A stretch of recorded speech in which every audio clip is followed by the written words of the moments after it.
I suppose I'm struck as we live through this beginning of Eastertide, how often we are called to be witnesses. We're constantly hearing it in our scriptures. We are witnesses to this. And so perhaps it's in that context that I offer these reflections. And just having listened to our RLSS team and the support and experience that they're bringing to us, I was really struck that, as Francis has just alluded to, that maybe we can now focus on what is really ours to do as religious women and men in the church, and allow the RLSS to, in a way, hold us and provide us with all the professional support we need. So thanks, Danny and Steve and all the team. I feel we're moving into a very different era. And I'd just like to offer a little health warning before I begin this presentation.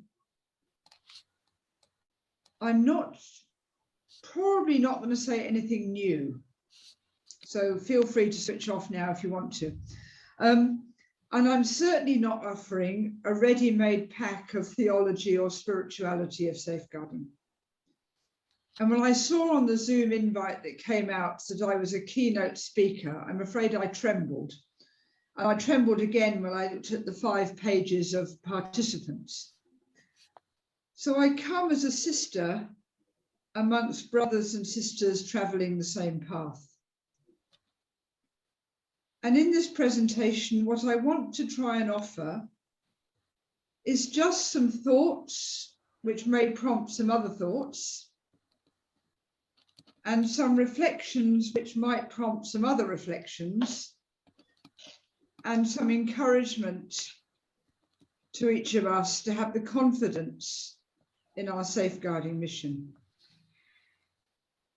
And another thing which has struck me this week, as we've moved through the Easter octave, is that the disciples are invited to see things from a different perspective. And maybe some of my sharing this morning might be the same invitation to us, to see things from a different perspective, from the perspective of spirituality and perhaps a little bit of theology, which I don't claim to have a huge amount of. Carol Zinn, who's the executive director of LCWR, defines religious life as a radical response to the gospel in a particular historical time and cultural context. So safeguarding was not part of the language, writings, experience of our founders. But I do believe we can still draw inspiration from them because they're constantly living, and also from our founding stories. And for myself as a Franciscan woman called to gospel life in the spirit and footsteps at Francis and Clare of Assisi, I find great strength in the way Francis and Clare loved the church of their day, but loved enough to challenge the church to radical reform and greater authenticity in its mission. And that's the same today. I think we're all called to be part of that loving the church, to challenge the church, and to proclaim by our living example, actions and words, the good news of the gospel, so that others may find hope, strength, mercy, and healing. We all know the Spirit, through the horror of the abuse crisis, is calling us to reform. I was recently asked at a tablet webinar, whether the synodal process called for by Pope Francis has its roots in the abuse scandal in the church. My answer was a definite no, as the vision of synodality stretches way beyond any crisis within the church, however consuming. However, as we all know in our personal and congregational lives, often the next step along the journey of transformation and renewal comes out of a time of darkness. And it's no coincidence that we began Holy Week in Luke's Gospel declaring, "This is the reign of darkness." And then on Easter Sunday morning, we journey with the women while it is still dark to the tomb. And I think we've struggled in this darkness to put language on this journey of transformation. But my sense is that we're actually living it. And maybe we just need to see some perspective.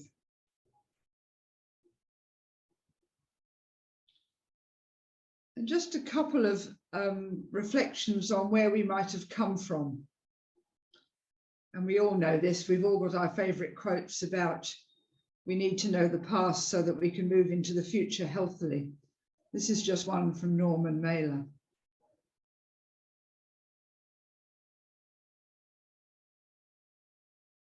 And we know that within our historical context, right up until the time of Jesus, very often women, children were seen as weak.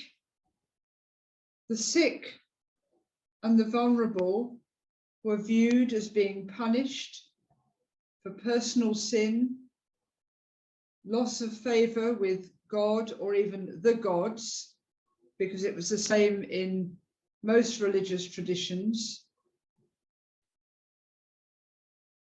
And yet, when it came to the gospel, came to Jesus's own time, that was so turned on its head. Jesus started talking about mercy, forgiveness, compassion, care for the most vulnerable, children, the sick, the sinners, the marginalized. And women were often central to the gospel message. So what happened? And in the history of our church, somehow rules and punishment have been more important than theology and spirituality.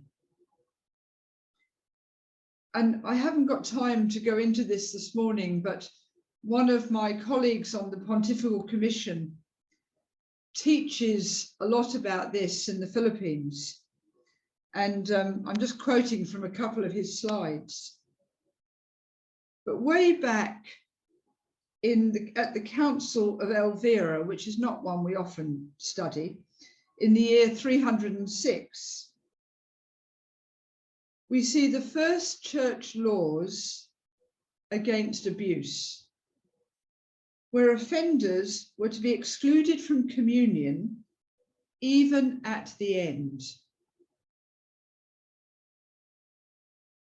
Moving forward to the 6th century, when penitential movements were beginning to rise and the practice of confession started coming in, there were detailed lists of all the sins, including the sexual sins.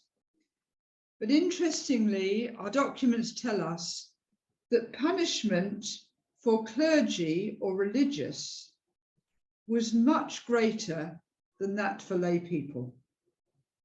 Imprisonment and dismissal were part of the course.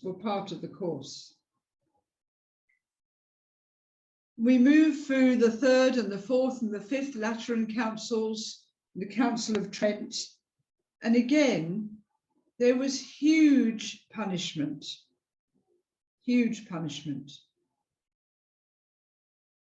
So we can take from our history that actually this has been a problem throughout the ages. It's not new.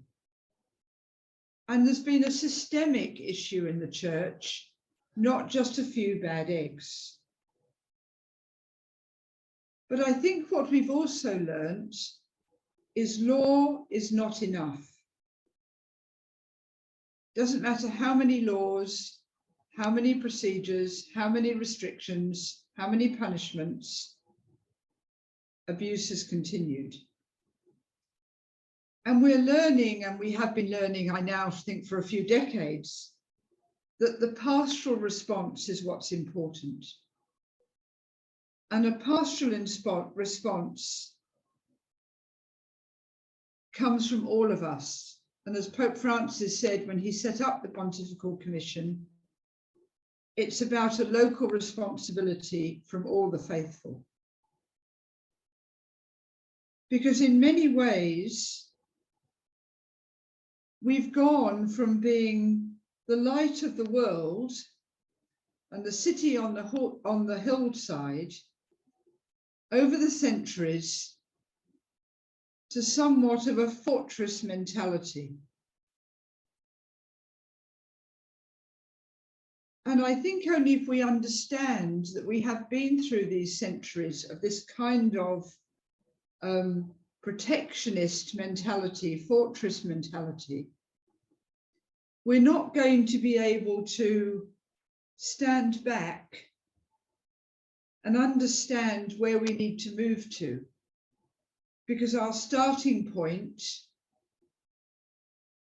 is probably the wrong one, which has led us to a huge amount of paralysis and helplessness. And where we stand today, and I think even as I said at the beginning, with that support and that container of our religious life safeguarding service, maybe we can move into a completely new era.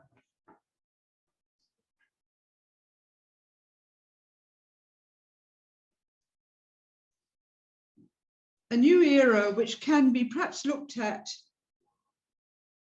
the same side, two sides of the same coin. Because we've been so focused on inquiries, reports, policies, procedures. Sorry, Danny, I know this is your area. Contracts, audits, money. We've been trapped a little bit with anxiety, the time it's taking, degree of fear, and even questioned our own competence in our safeguarding ministry. Whereas in our reality, most of the rest of our life and mission, we focus on the prophetic voice for those on the edge, commitment to the vulnerable, support of the poor, living the gospel, our own charism and mission, and our Catholic social teaching of dignity of the human person, solidarity, the common good, option for the poor, peace, care for creation, and the dignity of work. And maybe as we lead through this reflection, we can just look at ourselves, look in the mirror, and say, which side of the coin have I been looking at most of the time?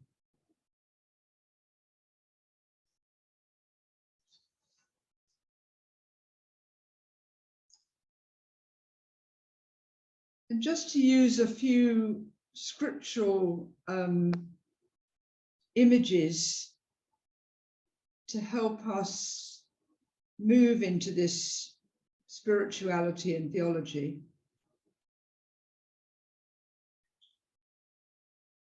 I love this quote from Micah, which turns up in our, turns up in our Lenten liturgy. With shepherd's crook, O Lord, lead your people to pasture. the flock that is your heritage, living confined in a forest with meadowland all around. I think sometimes we've been trapped in the forest of bureaucracy and procedure. And we haven't allowed ourselves to move into the beauty and openness and freedom of the gospel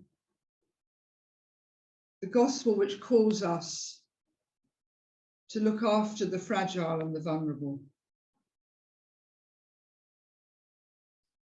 And another image I find helpful on this journey is the story in Mark's gospel, where even Jesus has to do a double act, puts spittle on the blind man's eyes and says, "Can he see?"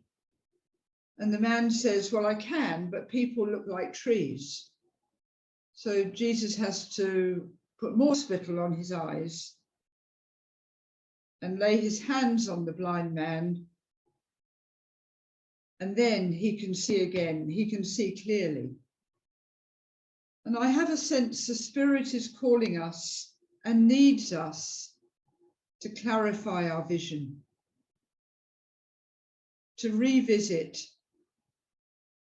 to re-look, to research for that healing and for that vision.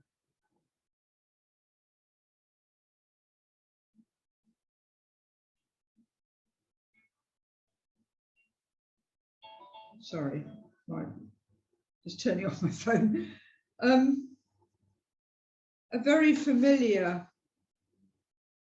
gospel passage, but it's a gospel passage I think we in our communities can do well to reflect on, because safeguarding is not about the warm, fuzzy stories about Jesus welcoming little children, important as they are. It's a much bigger context, and I think the context of Matthew 25. And I'd like to suggest that the foundations of our theology and spirituality perhaps lies in front of us in Matthew 25. And I don't need to explain that to any of us. We pondered it and lived it, but maybe we need to see it through safeguarding eyes. And when I was reflecting just this morning, I was reminded of that lovely passage from Deuteronomy. It's not up in heaven so that you have to ask, who will ascend into heaven to get it and proclaim it to us so we may obey it? Nor is it beyond the sea so that you have to ask, who will cross the sea to get it and proclaim it to us so we may obey it? No, the word is very near to you. It is in your mouth and in your heart, so you may obey it. And somehow I feel we've gone off looking in the wrong direction sometimes. Instead of just living the spirit of that beautiful passage in St. Matthew, of reaching out to the hungry, the thirsty, the naked, the oppressed, the prisoner, the stranger amongst us who is suffering.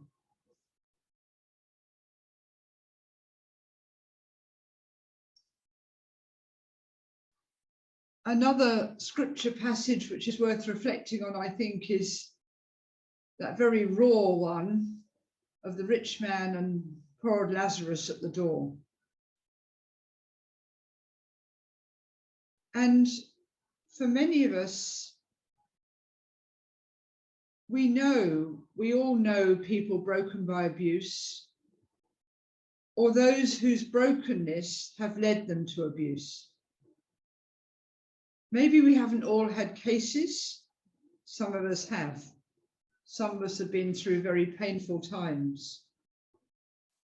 But whatever our particular congregation story, We have been, as members of our church, party to being part of that chasm between the rich man and Lazarus.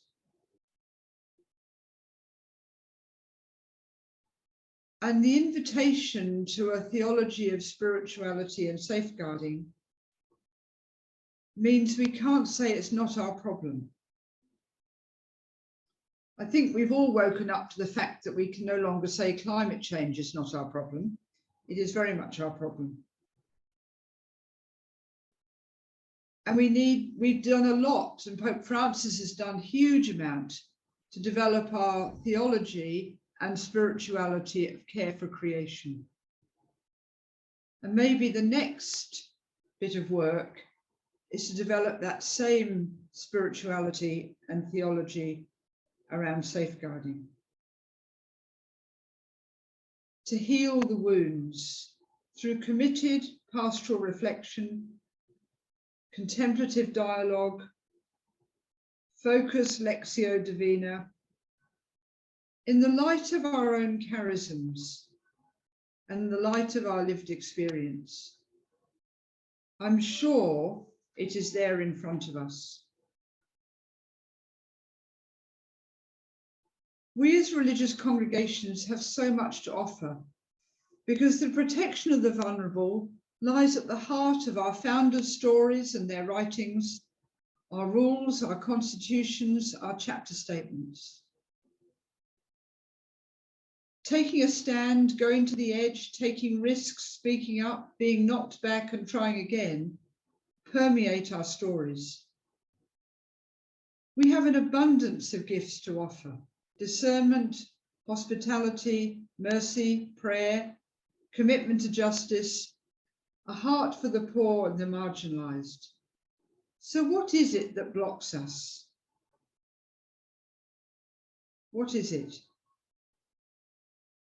Just like to share what's probably a familiar story, but I think fits in here.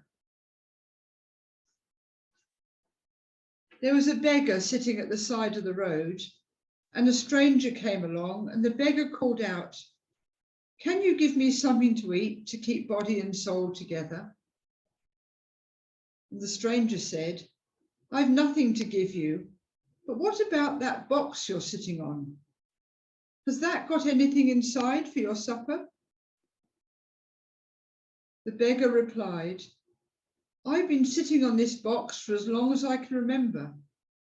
My uncle gave it to me before he died, and he too was a beggar. He said it would be good to sit on. I've never opened it. How can there be anything inside?" "Why don't you have a look?" said the stranger. Together, they managed to prise open the box, and it was filled with gold.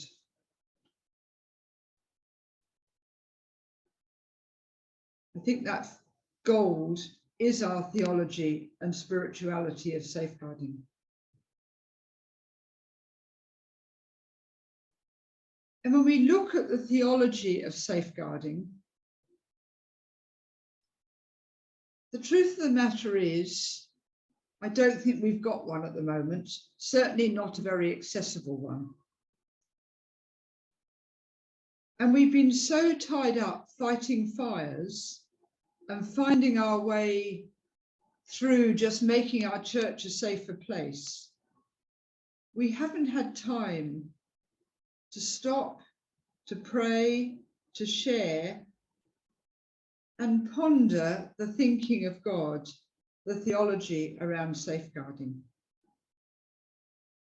We cannot even look it up because it's not in the documents. It's become a sort of that oppressive burden. And yes, there have been changes. There's been, Pope Francis has made many changes even to canon law.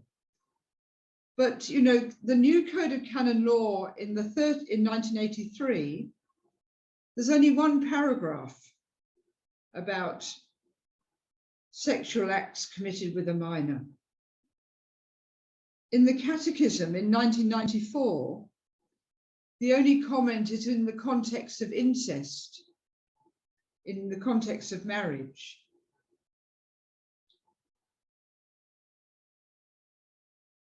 So we can't just go to the documents. We're having to look at a theology coming out of the lived experience of the people of God.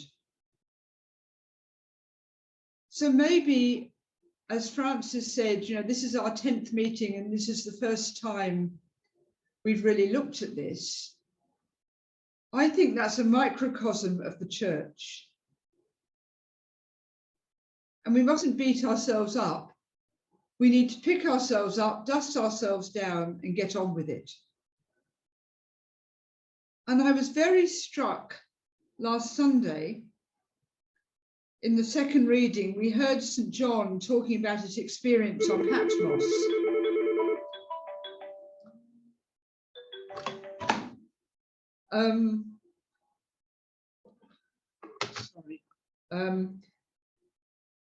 When he heard a voice saying, "Write down all that you see of present happenings and things that are still to come." And I thought, yes, maybe that's it. Maybe we're now ready to sit down, write down in the light of the present happenings and things that are still to come. And that's about articulating what we call the vernacular theology, the theology which comes out of our current experience, comes out of our reflection, our brokenness, our pondering, our understanding of God at this time. Because if we don't do it, future generations are going to miss out. And in a sense, this is where I think the synodal church comes in. If we have the courage to continue these synodal conversations, I think our theology and spirituality will emerge.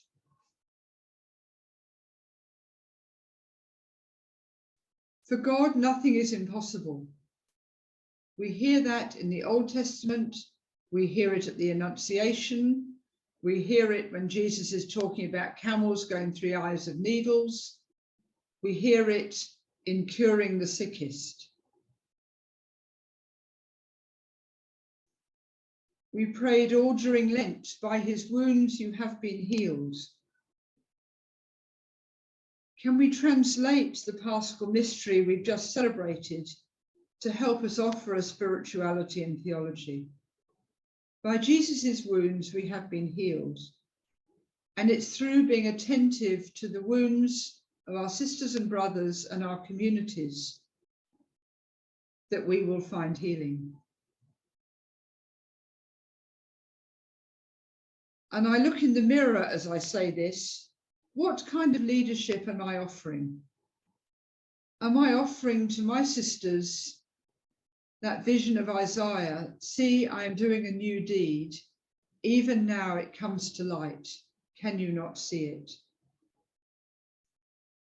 We put our structures in place, we've paid our money, but maybe now it's time for that change of heart.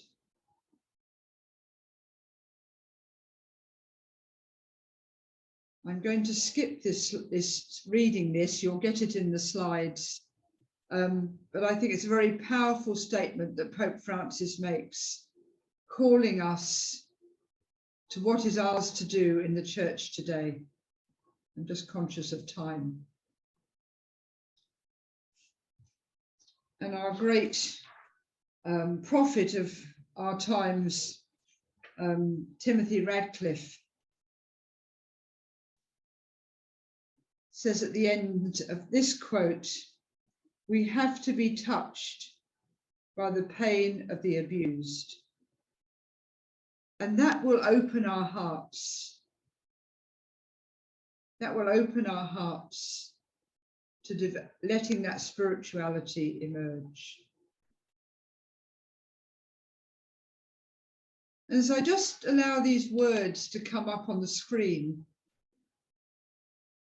just invite you to see which resonate with you.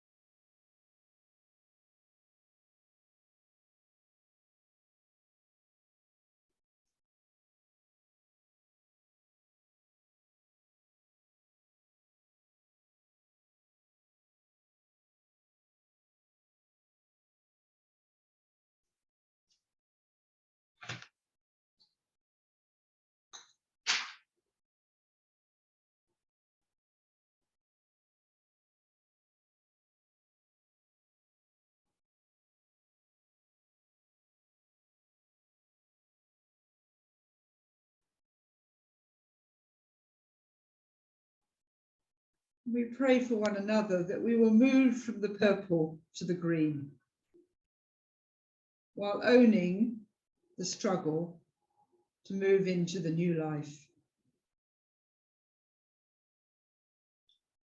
Because now's the time to do this.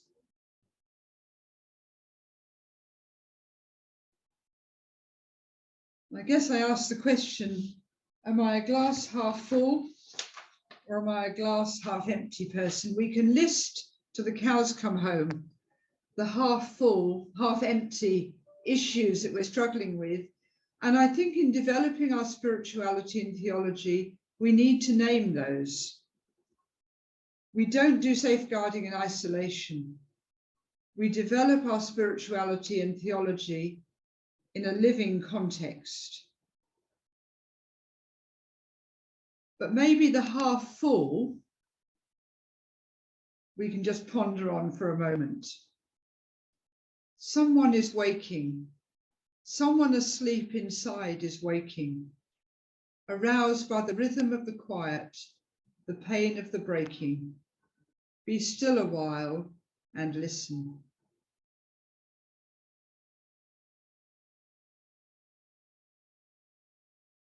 It's okay to be vulnerable, because that's where the spirit breaks through. And Brené Brown says it's the birthplace of our creativity.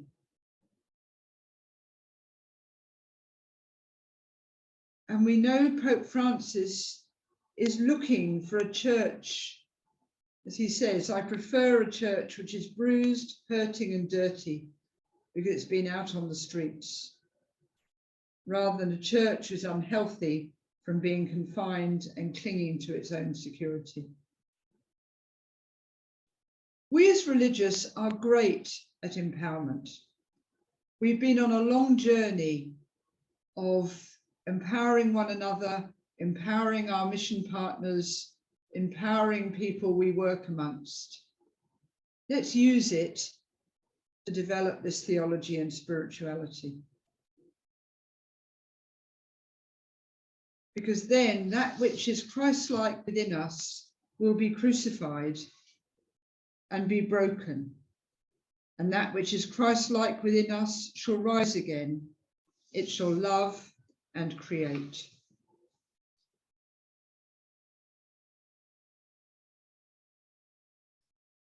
And again, I'm not going to speak through these because we need to finish. But they're just a few pointers, I suppose, to if we start looking through safeguarding eyes, we are spirit-led people. That's who we are. We are members of the body of Christ, the church. We can't not be. We are champions of the poor. We always have been. And can we use these gifts to develop this spirituality? Can we continue our consciousness raising?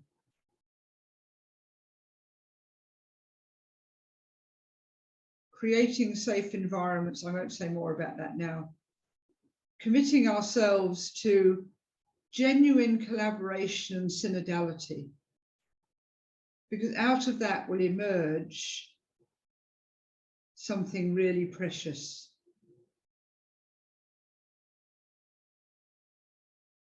And I think very largely we've broken down those defensive walls. I don't think we do, out of a sense of loyalty, defend the indefensible anymore.